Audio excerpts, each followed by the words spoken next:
পাবনার ঐতিহ্যবাহী মিষ্টি করা জালের ঘি। প্রতিটা খাবারেরই একটা ঐতিহ্য থাকে। তো পাবনার এই ঘিটা কেন এত ঐতিহ্যবাহী? এর তিনটা বিশেষত্ব আছে। এক, স্বাস্থ্য গুণাগুণ। দুই, মিষ্টি ঘ্রাণ। এবং তিন, টেস্ট।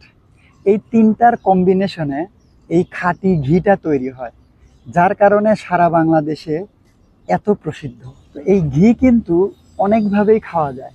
তো আজকে আমি আপনাদেরকে একটু খেয়ে দেখাবো যে এইভাবে খেলে সুন্দর একটা স্বাস্থ্যকর নাস্তা হয়। দেখেন, আমি একটা ব্রেড নিলাম।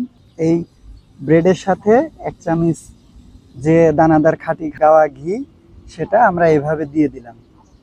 দিয়ে এর উপরে আর একটা ব্রেড আমরা দিয়ে এই ঠিক এভাবে এভাবে করে আমরা এই যে দেখেন, মাশাল্লাহ, এত সুন্দর ঘ্রাণ এবং টেস্ট, যার কারণে এটা কিন্তু আমার কাছে খেতে অনেক ভালো লাগছে।